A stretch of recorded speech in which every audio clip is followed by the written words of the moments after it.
الحمد لله رب العالمين والعاقبة للمتقين والصلاة والسلام على سيد الأنبياء والمرسلين وعلى آله وأصحابه أجمعين أما بعد فأعوذ بالله من الشيطان الرجيم بسم الله الرحمن الرحيم قال الله تبارك وتعالى في كلامه المجيد والفرقان الحميد يا أيها الذين آمنوا قوا أنفسكم وأهليكم نارا وقال النبي صلى الله تعالى عليه وسلم أوله رحمة وأوسطه مغفرة وآخره عتق من النار صدق الله وصدق رسوله النبي الأمي الكريم ونحن على ذلك لمن الشاهدين والشاكرين والحمد لله رب العالمين۔ تمام حضرات پیار و محبت سے درود شریف پڑھ لیں۔ اللہم صل علی محمد وعلی آل محمد كما صليت على إبراهيم وعلى آل إبراهيم إنك حميد مجيد اللهم بارك على محمد وعلى آل محمد كما باركت على إبراهيم وعلى آل إبراهيم إنك حميد مجيد۔ انتہائی قابل قدر اور قابل عزت میرے بھائیوں، دوستوں، بزرگوں، نوجوان ساتھیوں اور میری معززہ موقرہ باحیا باپردہ ماؤ بہنوں، اللہ تبارک و تعالیٰ کا لاکھ لاکھ شکر ہے کہ اللہ تبارک و تعالیٰ نے اس مبارک مہینے کے اندر ایک مرتبہ پھر ہمیں اپنے گھر کے اندر عبادت کرنے کی توفیق عطا فرمائی۔ اس پر اللہ تبارک و تعالیٰ کا جتنا شکر ادا کیا جائے کم ہے۔ عزیزان گرامی قدر احباب، رمضان المبارک کا مہینہ جلوہ افروز ہے۔ تقریباً رمضان المبارک کے 2 حصے گزر چکے ہیں۔ رمضان المبارک کا پہلا عشرہ عشرہ رحمت کہلاتا ہے۔ عشرہ رحمت کا مطلب یہ ہے کہ اللہ تبارک و تعالی اپنے بندوں کے اوپر اپنی خصوصی رحمتوں کا نزول کرتا ہے۔ عام دنوں کے اندر جس طرح ان بندوں کے اوپر رحمتیں ہوتی ہیں، رمضان المبارک میں اللہ تبارک و تعالیٰ ایکسٹرا رحمتیں ان کے اوپر نازل کرتا ہے۔ اور عشرہ رحمت کے اندر اللہ تبارک و تعالیٰ قلب انسانی کو وہ خوشگوار موسم مہیا کرتا ہے کہ جس کی وجہ سے انسان کے دل کے اندر انسان کے دل کے اندر یہ جو قوت ہے، یہ اس قابل ہو جاتی ہے کہ وہ نیکی کرے۔ اس کے اندر اللہ تبارک و تعالی رغبت پیدا کر دیتا ہے، وہ اچھے اعمال کی طرف جاتا ہے، برائیوں سے بچاتا ہے اپنے آپ کو۔ اور جب دوسرا عشرہ آتا ہے، جسے حدیث کے اندر عشرہ مغفرت کہا گیا ہے، اس کے اندر اللہ تبارک و تعالی اپنے بندوں کے گناہوں کو معاف کرتے ہیں۔ وہ بندے جو پورا سال اپنے رب کی نافرمانی کے اندر مبتلا ہوتے ہیں، وہ بندے جو پورا سال اللہ تبارک و تعالیٰ کے ساتھ دشمنی کرتے رہتے ہیں، اللہ تبارک و تعالیٰ کی پکار کے اوپر لبیک نہیں کہتے ہیں، اللہ تبارک و تعالیٰ اس عشرے کے اندر ان کی مغفرت کر رہا ہوتا ہے، مغفرت کے اعلان کر رہا ہوتا ہے کہ میرے بندوں میری طرف آ جاؤ، میں تمہارے گناہوں کو معاف کر دوں۔ معزز سامعین، رمضان المبارک کا پہلا عشرہ بھی گزر گیا اور دوسرا عشرہ بھی جو ہے اپنے الوداعی کلمات کہہ رہا ہے۔ اور ہم میں سے کتنے لوگ ہیں جو ابھی تک غفلت سے نہیں اٹھے ہیں، ابھی تک ہم اپنی غفلت کی نیند سے نہیں جاگے ہیں کہ ہم نے رمضان المبارک کے اندر عبادات کرنی تھی، ہم نے رمضان المبارک کے اندر دن کے وقت صحیح معنوں میں روزہ رکھنا تھا، ہم نے رمضان المبارک کی راتوں میں صحیح معنوں میں قیام کرنا تھا اللہ تبارک و تعالیٰ کے حضور، ہم نہیں کر سکے۔ کتنے لوگ ہیں ہم میں سے؟ ہر بندہ اپنے آپ کو جج کر سکتا ہے کہ کس بندے نے کتنی عبادات کی ہیں، کس معیار کی عبادات کی ہیں، آیا اس نے وہ اعمال کیے ہیں جن کی وجہ سے وہ بندہ اللہ تبارک و تعالیٰ کی رحمتوں کا مستحق ہو جائے؟ آیا اس نے وہ اعمال کیے ہیں جن کی وجہ سے وہ بندہ اللہ تبارک و تعالیٰ کی بخشش کا مستحق ہو جائے، اللہ تبارک و تعالیٰ کی طرف سے جو مغفرت کی فراوانی ہوتی ہے وہ اس کو حاصل ہو جائے؟ ہم میں سے ہر بندہ اس چیز کو ججمنٹ کر سکتا ہے، دیکھ سکتا ہے ہم نے استغفار کیا ہے نہیں کیا ہے، ہم نے عام دنوں میں تو ہم نماز کے اوپر پابندی کرتے ہیں یا نہیں کرتے ہیں، سستی کرتے رہتے ہیں اکثر۔ رمضان المبارک میں ایکسٹرا اعمال کو تو چھوڑیں، ہم نے 5 وقت باجماعت نماز کی پابندی کی ہے یا نہیں کی ہے، ہر بندہ سوچ سکتا ہے۔ اور ابھی رمضان المبارک اپنے آخری مراحل کے اندر چل رہا ہے، رمضان المبارک کا 1-2 دنوں کے اندر آخری عشرہ شروع ہونے والا ہے، جسے حدیث مبارکہ کے اندر وَآخِرُهُ عِتْقٌ مِّنَ النَّارِ، آخری عشرہ وہ ہے جس میں اللہ تبارک و تعالی بے شمار لوگوں کو جہنم سے آزادی دیتے ہیں۔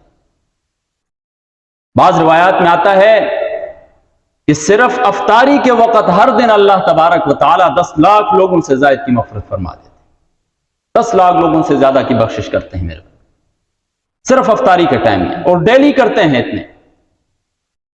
آیا ہمارا شمار بھی ان بندوں میں سے ہو رہا ہے یا نہیں؟ میرے بھائیوں، تھوڑا سا آپ سوچیں جہنم کے بارے میں، جہنم کیا چیز ہے؟ اللہ تبارک و تعالی فرماتے ہیں کہ یہ وہ چیز ہے جس کی وجہ سے میں اپنے بندوں کو ڈراتا ہوں کہ اس سے ڈرنا چاہیے۔ جہنم سے اللہ تبارک و تعالی ڈراتے ہیں، اور جہنم کتنی وسیع ہے، کتنی بڑی ہے، آپ اس کا اندازہ لگائیں۔ ایک روایت میں آتا ہے، مسند احمد کی روایت ہے، حضرت ابن عباس رضی اللہ تعالیٰ عنہ کا قول نقل کرتے ہیں امام احمد بن حنبل رحمہ اللہ، فرماتے ہیں کہ حضرت ابن عباس رضی اللہ تعالیٰ عنہ فرماتے ہیں کہ کافر کے کان اور کندھے کے درمیان جو مسافت ہوگی وہ 70 سال کی مسافت تک ہوگی۔ اتنے بڑے بڑے جسم بنا دیے جائیں گے کافروں کے، جتنا بڑا جسم ہوتا ہے اتنا زیادہ جلتا ہے وہ آگ، تو ایک کافر کا جسم اتنا بڑا بنا دیا جائے گا کہ اس کے کان اور کندھے کے درمیان کی مسافت جو ہوگی، ایک گھڑ سوار اگر 70 سال تک چلتا رہے تو کان سے کندھے تک کا سفر کرے گا۔ حضرت ابن عباس رضی اللہ تعالیٰ عنہ فرماتے ہیں جب ایک کان سے کندھے تک اتنی مسافت ہے، خود سوچیں کہ جہنم کتنی وسیع ہوگی، جہنم کتنی بڑی ہوگی میرے بھائیوں۔ جب اتنی بڑی جہنم ہے تو اس اتنی بڑی جہنم کے لیے ہم نے اتنے زیادہ اعمال بھی کیے ہیں یا نہیں؟ اس سے بچنے کے لیے ہم آیا اس جہنم سے بچنے کے لیے اسباب بھی اختیار کر رہے ہیں یا نہیں کر رہے ہیں میرے بھائی؟ یہ سوچنے کی ضرورت ہے ہمیں میرے بھائی۔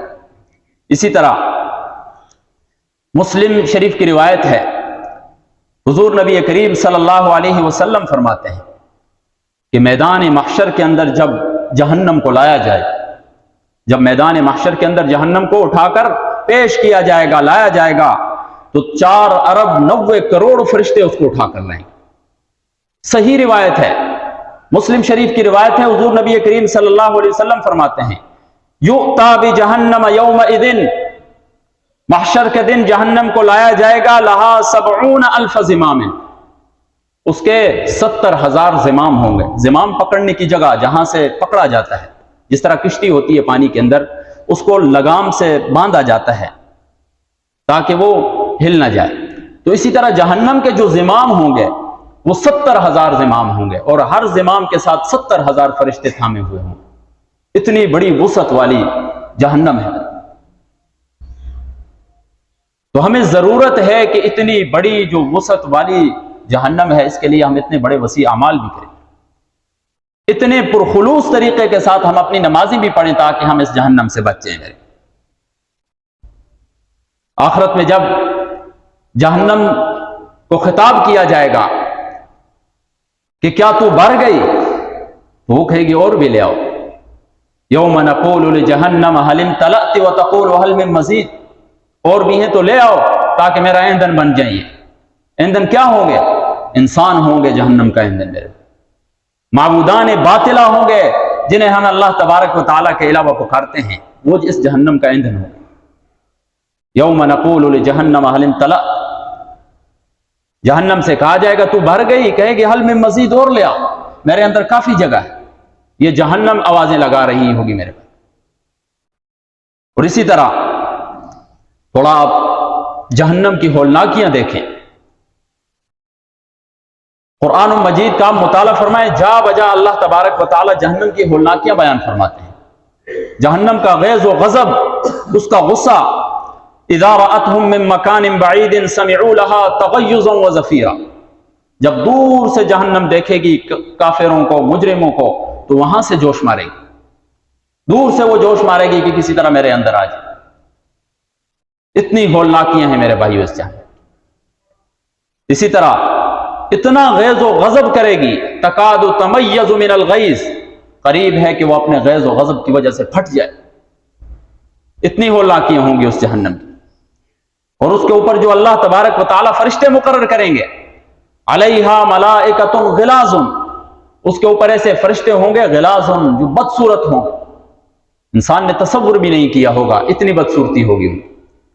شداد، سخت ہوں گے، لا یعصون اللہ ما امرہم ویفعلون ما یؤمرون، اللہ تبارک و تعالیٰ کے کسی بھی حکم کی نافرمانی نہیں کریں گے.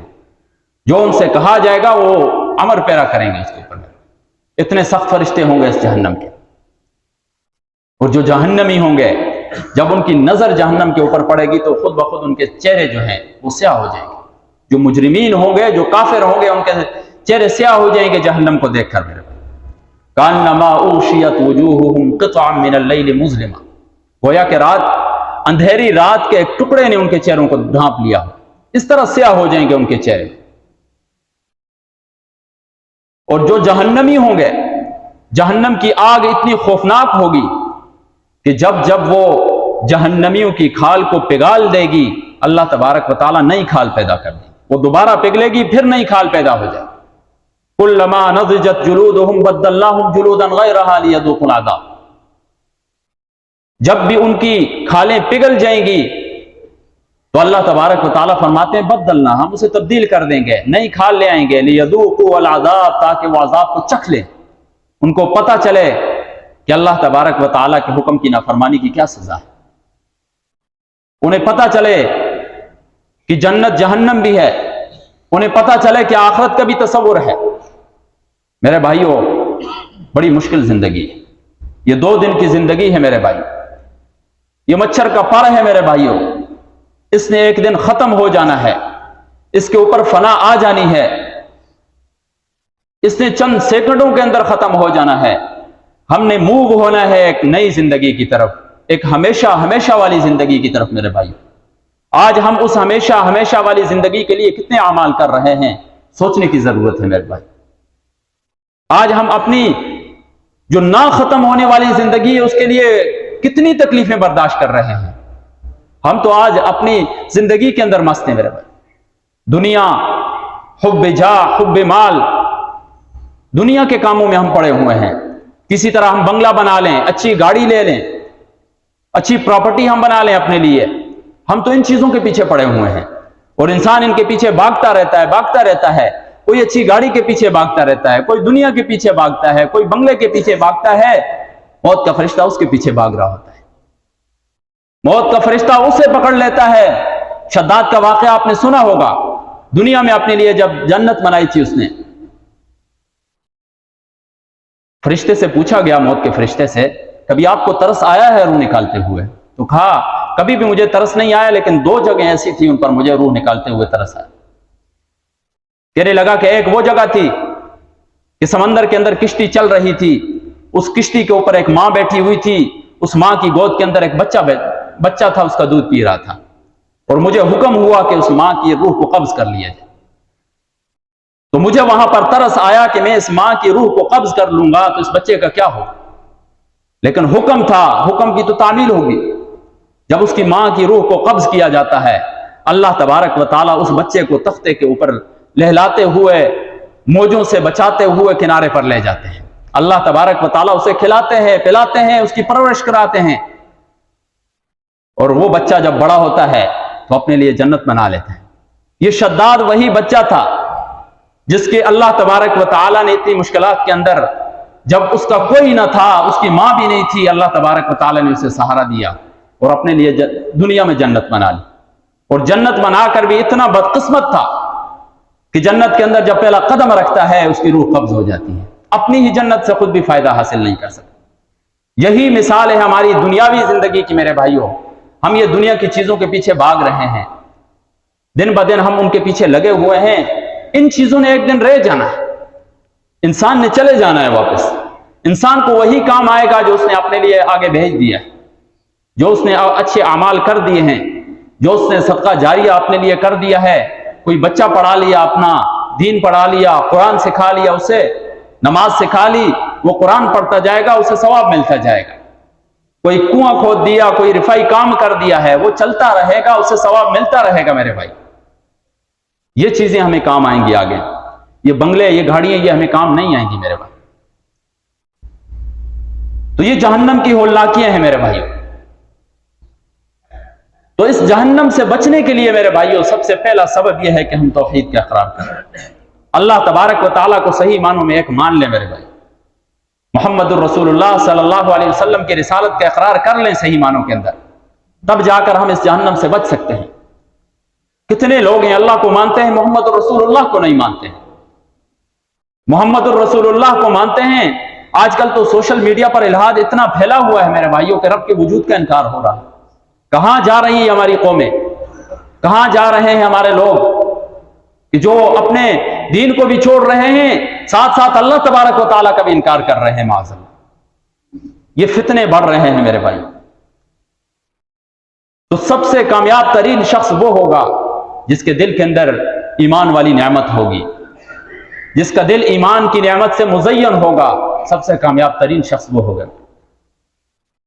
اور تو چھوڑیں جو نمازیں پڑھتے ہیں، جس شخص کے نے صرف کلمہ پڑھا ہو، صرف کلمہ پڑھا ہو، کوئی اچھا اعمال نہ کیا ہو، جب جہنم میں اپنی سزا پوری کرے گا تو پھر جب اسے جنت کی طرف لایا جائے گا، جنت جہنم کے درمیان ایک نہر حیوان کہا جاتا ہے اسے، جو جہنم کے اندر جلائے جاتے ہیں، جل جاتا ہے انسان، جلسا ہوا ہوتا ہے، اس نہر کے اندر دوبارہ اگتا ہے انسان، دوبارہ نئے سرے سے انسان اگتا ہے۔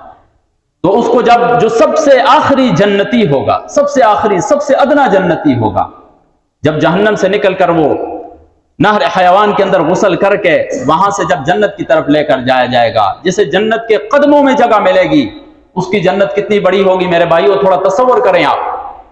یہ دنیا جس کے اندر آج ہم سفر کر رہے ہیں، اس کی خشکی کے اوپر بھی ہم سفر کر رہے ہیں، اس کے سمندروں کو بھی ہم چیرتے ہوئے جاتے ہیں، اس کی فضاؤں کے اندر بھی ہم موجیں کرتے ہیں، کتنی وسیع و عریض ایک دنیا اللہ تبارک و تعالیٰ نے ایک سسٹم ہمارے لیے بنایا ہوا ہے میرے بھائیو، اس کائنات کی شکل میں۔ جو ادنا جنتی ہوگا، جو سب سے آخر میں اللہ تبارک و تعالیٰ جسے جنت میں داخل کریں گے، اس کی جنت جو ہوگی وہ اس دنیا و ما فیہا سے بڑی ہوگی۔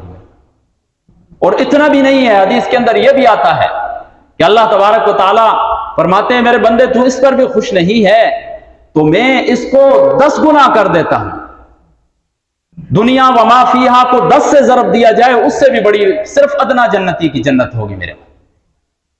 اور جنتیوں کے لیے سب سے بڑا جو اعزاز ہوگا وہ دیدار ہوگا میرے، اللہ تبارک و تعالیٰ کا دیدار، یہ سب سے بڑی نعمت ہوگی۔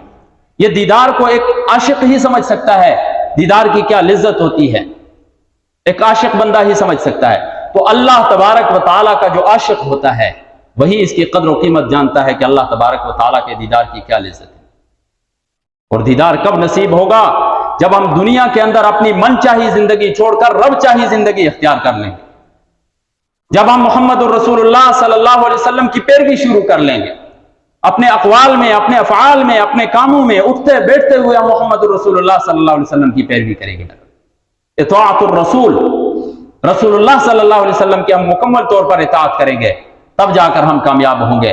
اللہ تبارک و تعالیٰ کی صحیح معنوں میں ہم اطاعت کریں گے، تب جا کر ہم کامیاب ہوں گے میرے بھائی۔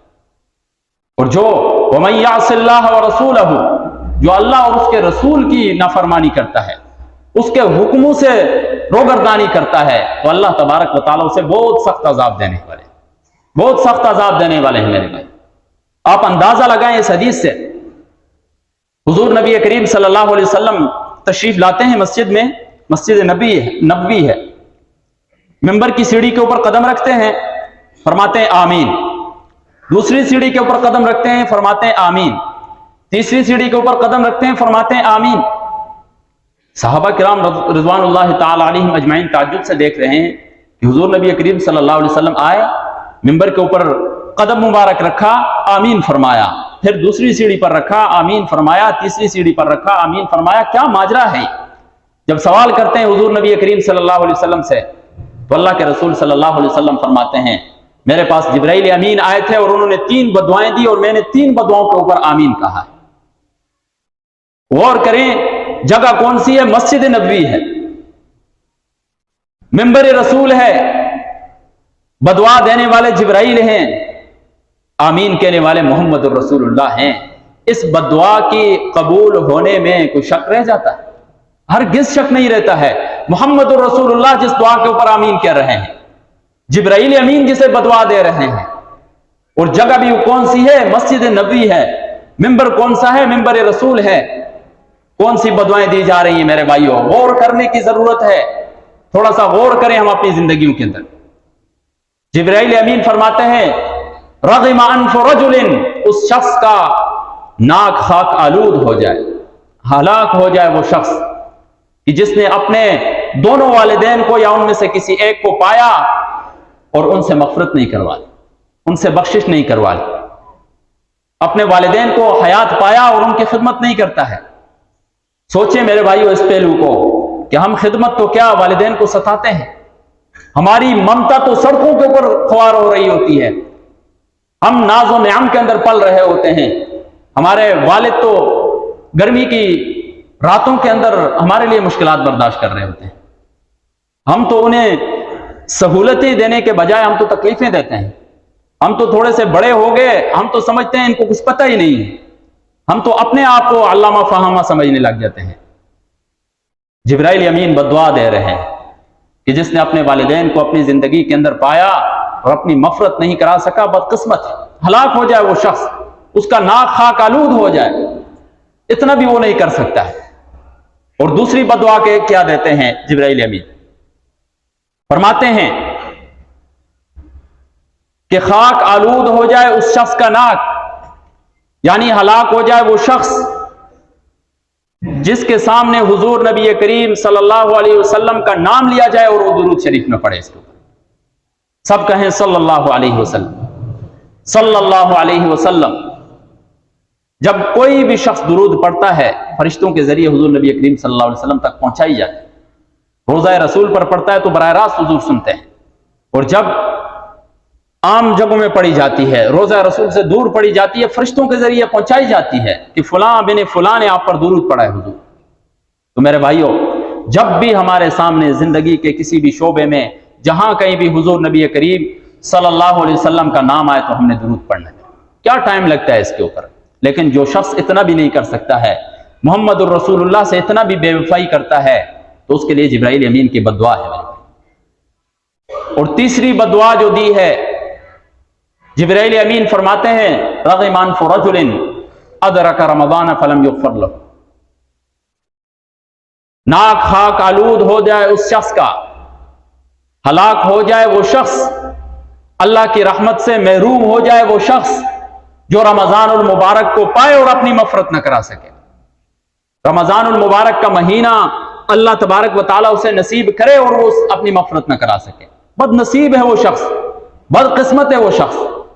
میرے بھائیوں، رمضان المبارک کا مہینہ ہمارے پاس آیا، اللہ تبارک و تعالیٰ کا مہمان ہمارے پاس آیا ہوا ہے، اس مہمان کا تو ہم نے استقبال کرنا تھا، اس مہمان کے توسط سے تو ہم نے اللہ تبارک و تعالیٰ کے ساتھ اچھی اچھی باتیں کرنی تھی. اس مہمان کے ذریعے تو ہم نے اللہ تبارک و تعالیٰ کے سامنے رونا تھا. اس مہمان کو تو ہم نے غنیمت سمجھ کر اس سے فائدہ اٹھانا تھا میرے بھائی. اس مہمان کی تو ہم نے اتنی قدر کرنی تھی کہ 11 مہینے ہمارے جو کام نہ مکمل تھے، اللہ تبارک و تعالیٰ سے ہم رابطہ نہیں جوڑ پا رہے تھے، اس مہینے کے توسط سے ہم اللہ سے مانگ کر وہ اپنے کام پورے کر لیتے. میرے ہماری کتنی خواہشیں ہیں جو پوری نہیں ہوتی ہیں، کتنی جائز خواہشات ہوتی ہیں. یہ مہینہ ہے میرے بھائیوں پورے کرنے کے لیے، ہم اتنا بھی نہیں کر رہے ہیں. اپنے لیے بھی کوئی بندہ اگر اس مہینے میں خود غرض بھی بن جائے وہ بھی کافی ہے میرے. ہم تو خود غرض بھی نہیں ہیں، دوسروں کے لیے دعائیں کرنا چھوڑیں، اپنے لیے بھی دعائیں نہیں کر رہے ہیں، اپنے لیے بھی ہم عبادات نہیں کر رہے ہیں میرے بھائی. میرے بھائیوں کم از کم یہ جو رمضان المبارک کے چند ایام رہ چکے ہیں ان کو ہم غنیمت سمجھ لیں. ان کے اندر ہم اللہ تبارک و تعالیٰ کے سامنے گڑگڑا کر روئیں. جس کسی کے مسائل ہیں اللہ تبارک و تعالیٰ کے سامنے پیش کریں میرے بھائی. وہ قبول کرنے والی ذات ہے، وہ تو خود پکارتی ہے میرا بندہ میرے پاس آ، میں تیری دعا کو قبول کروں. وہ تو پکار کر تھکتی نہیں ہے، وہ تو خوش ہوتی ہے کہ میرا بندہ آ کر مجھ سے مانگے.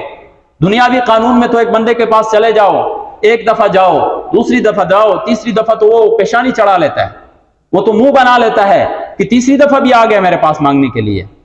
اللہ تبارک و تعالیٰ نہیں ایسا کرتے ہیں، وہ بڑی محبت کرتے ہیں میرے بھائیو. یا ایھا الانسان ما غرک بربک الکریم، اے انسان کریم ذات سے تجھے کس نے دھوکے میں ڈالا ہوا ہے؟ تو کن کاموں میں پڑ گیا ہے کہ تو اللہ تبارک و تعالیٰ کی طرف نہیں آ رہا ہے؟ تو کن دنیا کی رنگینیوں کے پیچھے پڑا ہوا ہے کہ مسجد کے سامنے سے سر جھکا کے تو گزر جاتا ہے، اندر نماز کے لیے نہیں آتا ہے؟ تو کتنا بد نصیب ہو چکا ہے کہ تو چلتے پھرتے اللہ تبارک و تعالیٰ کی کروڑوں سے بھی مہنگی نعمتوں کو تو استعمال کرتا ہے، پھر بھی تو رب کا شکر نہیں ادا کر رہا ہے. تو کس دھوکے میں پڑا ہوا ہے؟ تو کیوں اس دنیاوی زندگی کو ہمیشہ والی زندگی تصور کر رہا ہے؟ میرے بھائیوں ہر وقت ہر سیکنڈ ہمارے لیے یہ نعرہ لگا کر جا رہا ہے کہ انسان میں جا رہا ہوں، میں نے واپس نہیں آنا ہے تیرے لیے. میرے سے فائدہ لینا ہے سو ابھی لے لے مجھ سے فائدہ، اگر ابھی نہیں لے گا میں گزر گیا، پھر قیامت تک میں نے واپس نہیں آنا ہے. ہر سیکنڈ یہ اعلان کر رہا ہے، ہر سیکنڈ ہمیں یہ خاموش پیغام دے کر جا رہا ہے. اور ہم اپنی غفلتوں کے اندر سوئے ہوئے، ہم اپنی وہی زندگیوں کے اندر مست ہیں میرے بھائیوں. ہم رمضان المبارک کو بھی اسی طرح گزار رہے ہیں جس طرح عام دنوں کے اندر ہم اپنی زندگی میں مست ہوتے ہیں. اور بعض تو ایسے بد نصیب ہیں کہ جو رمضان المبارک کے اندر بھی گناہ کرتے رہتے، جو رمضان المبارک کے مبارک مہینے میں بھی گناہ نہیں چھوڑتے ہیں. 1-2 دفعہ پہلے بھی میں نے یہ بات بتائی ہے کہ جتنے مہینے مقدس آتے ہیں یا مقدس ایام آتے ہیں، یا جہاں جن مواقع پر اللہ تبارک و تعالیٰ نے نیکیوں میں اضافے کا وعدہ کیا ہے کہ اگر ایک عمل کرے گا اس کے بدلے میں فرائض کا درجہ دوں گا، ایک فرض پڑے گا 70 فرائض کا درجہ دوں گا. اگر ایسے مواقع کے اندر کوئی شخص نافرمانی کرتا ہے، اگر کوئی شخص گناہ کرتا ہے، اسے گناہ کا بھی ڈبل عذاب ملتا ہے میرے بھائی. اس کے اندر اس گناہ کی ڈبل نحوست پیدا ہوتی ہے میرے بھائیوں. ہم کیوں گناہوں سے پیچھے نہیں ہو رہے؟ تو میرے بھائیوں یہ جو چند دن رہ گئے ہیں، ابھی بھی ہمارے پاس موقع ہے، ابھی بھی ہمارے پاس وقت ہے. ہم اپنے رب کو منا لیں، ہم اپنے لیے کچھ مانگ لیں، ہم اپنے لیے کچھ رب کے سامنے گڑگڑا رہے ہیں، تاکہ ہماری یہ زندگی جو ہے دنیا کی زندگی بھی خوبصورت ہو جائے، آخرت کی زندگی بھی خوبصورت ہو جائے. تو انشاءاللہ کوشش کرتے ہیں میرے بھائیوں. اللہ تبارک و تعالیٰ سے دعا ہے کہ اللہ تبارک و تعالیٰ عمل کی توفیق عطا فرمائے.